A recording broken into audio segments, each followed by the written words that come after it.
What's up guys, welcome to Daily Dose of Reddit. This is your host, Zach, and today's subreddit is r/ProRevenge. Alright, this story's called, Accuse Me of Stealing? I'll Ruin Your Business and Life. This little story of revenge is about how I got even with a former boss and how I destroyed his and his business partner's life in the process. Many years ago, I worked at an electronics repair store that will not be named. It was the only one in our smallish town, so everyone came here. I worked my way up from lowly tech to store manager in roughly 6 months. A few months after I made store manager, one of the owners, who we will call Dennis, insisted on bringing his nephew in as a part-time employee. Don't get ahead of me, Redditors. I initially didn't have any issues with the kid. He had come to the store on multiple occasions and we would all sit around in the back and talk. So again, I had no issues with bringing him on part-time. For a good month or two, the kid, who we will call Kevin, busted his behind. Did everything right. He could solder an HDMI port on a PS4 in minutes. One less thing for me to do. Profits for the store were skyrocketing, and things seemed rather fine from where I was standing. I was due to make a fairly large bonus that year as long as the store kept turning the amount of money it was turning. I figured at this time we could make Kevin our assistant manager, and I could go back to doing paperwork, inventory orders and such, and leave the running of things to him. Well, mistakes were definitely made. I had a habit of writing down my login pin because Dennis and his business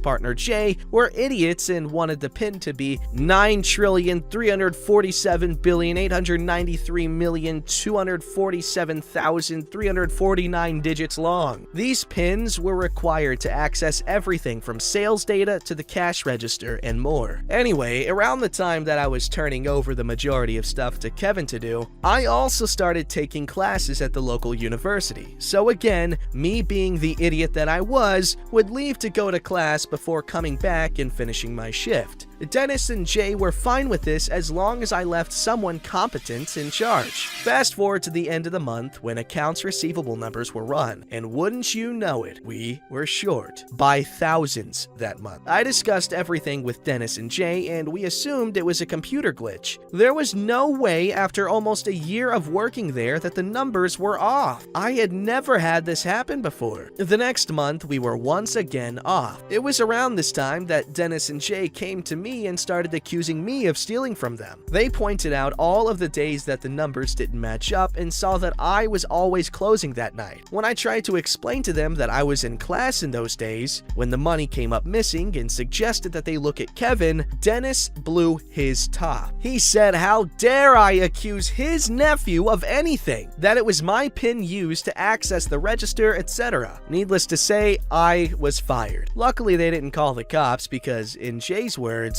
I had made them a boatload of money. Plan. A couple of years had passed since I was working there. I graduated college with a degree in business and had moved on with my life, or so I thought. One night while I was out at the store, I heard from behind me, "Yo, thief!" As I turn around, I see Kevin and Dennis with a poo-eating grin on their faces. I shrug it off and walk away, continuing to hear their childish taunts. While in my car, I began to formulate a plan. I was going to crush these mother lovers no matter how long it took. It took me 2 months of planning, but I finally figured out that I would use my social engineering skills and my business savvy to completely crash their business. I broke the HDMI port on my PS4 on purpose and took it in to have it fixed. Kevin and a girl that had started there a few weeks earlier were the only two working. "Hey, welcome to such and such." "Oh, it's you, thief. What can I help you with?" First off, you can stop calling that. You and I both know it's bullcrap. "Sorry, dude. Dennis told me to call you that. I'm sorry how everything went down. What can I help you with?" "My HDMI port broke. Do you guys still repair them?" "Yeah, we still repair them. It's $115. Damn, you guys went up in price? Good on you. So, how's everything been since I left?" "You mean since you were fired for stealing?" "Yeah, whatever. We both know that's bullcrap." I knew Kevin was trying to impress the girl, but didn't care at that minute. We'll come back to her. As I glanced glanced around, I saw that they had added some new things to the store, including OtterBox cases and such. Whoa, that's new. How did you guys manage to get in with OtterBox? Oh, we didn't. They kept turning us down, so I found a Chinese distro. We get them for $5 and we sell them for $30. Me thinking to myself, this dude loves to blab. I need him to keep it up. So, how much of the price has gone up on other things? Oh, quite a bit actually. You thought you were turning this store a profit? Let me show you something. He showed me their new price list, which was insane on the pricing and also a big mistake. Revenge is mine. I never believed in ripping anyone off, so I always convinced Dennis and Jay our pricing was fair and that they didn't need to charge a lot for repairs. Since they were the only game in town, they had everyone by the balls. After the work was finished, I said goodbye and made sure to wave to the girl as I walked out. This is when my plan really went into motion. I had everything I needed to crush these mother lovers, all except a building. The next day, I looked around for a location to begin to dismantle their monopolistic hold on this town. As luck would have it, a location right across the street from their store was coming up for rent. I quickly signed the lease and began to distribute flyers letting the town know about our coming grand opening. On the flyer, I was offering 90% off the first repair. Basically, I was doing the work for free, just all they had to do was pay the part price. Opening day comes and I have 60 people there to get repairs, ranging from iPhone screen repairs to simple PC tune-ups. This went on like this for months. Sure, I was taking a loss on the building rent, but this being a small-ish town, the rent was easily manageable. After things started to settle down and business became steady, Dennis and Jay started losing massive business due to the new guy in town. They still hadn't realized it was me. Jane walked in as I was closing up shop. Jane, if you recall, was the girl who worked for Dennis that Kevin was trying to hit on. Apparently, she had been let go that night and was looking for another job. I immediately gave her the job because she knew her stuff. I asked her what all happened over there, and she said everything has gone to crap and the store has been losing tens of thousands since this place opened, and that she would have left sooner if she didn't need the job. Kevin apparently really liked her and couldn't keep his hands to himself. A month after Jane came in, Dennis and Jay came in to see who their new competition was. As they walked in, I greeted them as I do any customer. Welcome to New Guy's Electronic Repair. How can I help you? Does the owner know he hired a thief? Oh, I'm sure he knows you're full of crap on that one. Get me your manager, you piece of crap thief. Sir, I am the manager. How can I help you? Well, is the owner here? Yes, sir, he is. Good, then go get him, so that I can tell him what a thief you are. Sure, 1 minute. I walk into the back and start talking to Jay. We both enjoy a laugh because she overheard this dude. I walk out the back and look at Dennis. How can I help you? You can stop playing games and get me your owner. Pointing to the sign behind me. Yeah, that's me. How can I help you? You're the one that has been taking all of our business? Yep, you called me a thief when you knew all along it was your piece of crap nephew that was stealing from you. I made it my life's mission to destroy you. The day you and Kevin called me a thief in the store, you couldn't leave well enough alone. You mean to tell me that this is his fault? Looking at Dennis. Yep, and yours as well. You had a chance to stick up for me and didn't. If I can't assist you gentlemen with a repair or anything, I kindly ask that you leave my store. Screw you! You haven't heard the end of us. This quite literally cracked me up, the dude trying to talk tough. I laughed as they stormed out of my store. About this time, Jane came from out of the back area and dropped her phone. I bent down to pick it up and noticed that it was the fake OtterBoxes that the other store was selling. I made an anonymous tip to OtterBox regarding them selling counterfeits. Boy, let me tell you, OtterBox doesn't frickin' play. Within a week, the other store was raided. Kevin, Dennis, and Jay were all arrested for selling counterfeit items and were sued into bankruptcy. As for Jane and I, well, we just welcomed our first child into the world and have been married for a year and a half. If you're reading this, Kevin, little frickin' thief, not only did I cost you and your uncle everything, but I also took your woman. Go suck a penis. Anyone? Cannot believe that I have to add this here because some people cannot read between the lines. Otterbox is the one who got them raided by the police.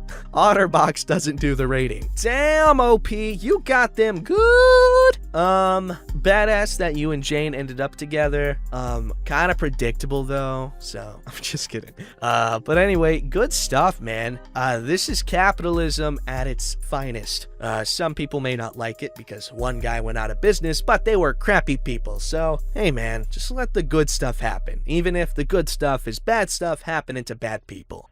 Alright, this story's called, Who Were You on the Phone With? What? This happened so many moons ago, around 12,410, or about 34 years. I thought a moon referred to a moon cycle, so like 28 days, it doesn't matter. I mean, it predates cell phones, internet, yeah, back in those days. Everyone had a phone hooked to a wall. You weren't walking around with a device or phone permanently pressed to your ear or hip pocket. You were chained like a prisoner to the wall. My wife and I lived in an upstairs apartment of a house. We had 2 small children at the time, very young still. I was in the military at the time. The basement apartment always seemed to attract the strangest people. You know the type you go out of your way to avoid? I mean, seriously, avoid. Don't want people to know you know them. Avoid. Yeah, you know the type. This really freaky couple decided to move out, and the girlfriend decided to just hand the lease over to her sister and boyfriend. We didn't know it at the time, but her sister was toxic. I mean, stick your hand in a full septic tank, eat what you fish out toxic. Now, I worked days and they worked alternating nights at some drug rehab halfway house or something. So, every night one of them would be working. On the first night they moved in, my wife and I put the kids in bed and shortly after went to bed ourselves. I had to be up around 5 a.m. to get to the base early morning exercise stuff. The go you chicken fat... What? The go you chicken fat go stuff for all you older boomers out there. Okay, I gotta figure this out. The go you chicken fat... The go you chicken fat go stuff for all you I don't get it then work. All of a sudden around 11 p.m. the phone in their apartment starts to ring loud, like warehouse phone loud. This thing woke both of us up and the kids. So now we are all wide awake. The phone rang for 30 minutes before the boyfriend picked it up. The rest of the night we could hear him talking very loudly into the phone. He was saying things that I didn't want to know, personal things that nobody wants to know. Yuck! The next night, we get the kids in bed, we go to bed. We are exhausted from the lack of sleep the night before. At 11 p.m., the downstairs phone rings and it rang for another 30 minutes before she picked it up. For the rest of the night, we heard her on the phone. These people had one volume, 11. Shout out to Spinal Tap fans. I think these 2 people were the start of the 1-900 phone calls. Again, yuck! All night, every night, for about 2 weeks. There were a few nights that the phone would ring all night long and never got picked up. We were all really tired, no sleep, cranky kids, neighbors that were made of the same stuff I find trailed on toilet paper before flushing. I started thinking, I have to find a way to stop this insanity. Now, I have a mechanical background. I have worked in construction, wiring, building repair, auto and truck repair. There had to be something I could do. Saturday rolls around and I'm in the backyard mowing the grass. Part of my lease agreement. I noticed 2 phone connection boxes on the side of the house. The gears in my brain start to formulate my revenge. After I mow the lawn, I open my toolbox and find a wire with 2 alligator clips. I trace the connection going to my phone first to experiment. I jump 2 wires together and check my phone. Dead, no tone. Ha! Gotcha now, you bastards. Just before we went to bed, I went outside and jumped the wires to their phone. Oh, it was peaceful. All night we slept. The kids slept. I dreamt sugar plums, unicorns, and fairies. Oh, sweet bliss. The next morning, we woke up rested. I removed the wire and we sat down to eat breakfast, and the girlfriend comes home and tromps down into their apartment. I mean, the entire house shook. She had a purpose. Suddenly, all hell broke loose. You could hear the door get kicked. She stomped her way through their apartment. I think she was foaming at the mouth like a rabid skunk. The conversation conversation went something like this. Girlfriend will be GF for Ghastly Freak, for all you Pokemon fans. Boyfriend will be Poor Soul. I won't capitalize. Just remember, volume 11. Where is she? What the F are you doing all night? What? Just getting out of bed. You could tell by the area his voice echoed through the floorboards. Who the hell were you talking to all night? I'll kill her! What? Don't you? What, me? I tried to call all night and the phone was busy. All night the phone was busy. Who the F were you on the phone with? All night long? Nobody, babe. Throwing the first of many objects, you could hear it crash against the wall. Don't you dare, babe me, you a-hole. I want to know who else you're screwing. Who were you on the phone with? This went on for a couple of hours. Crap was getting thrown, yelling, screaming.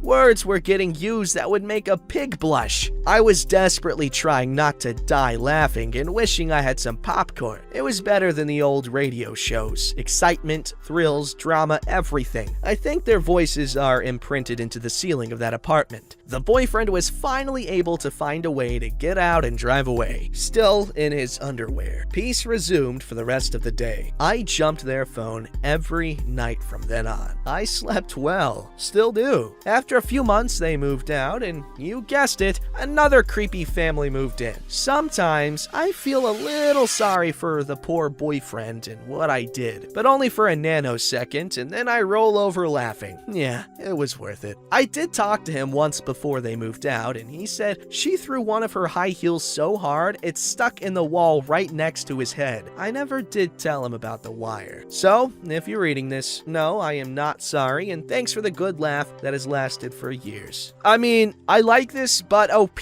or fam could have at least asked them before they did that. Like, they could have asked them to quiet down. Probably wouldn't have worked, but, you know, just to get that out of the way for morale issues over. Regardless, cool story. I enjoy it when individuals use their mechanical expertise for the sake of cool stuff like this. Don't forget to like, subscribe, and hit that bell to never miss an episode.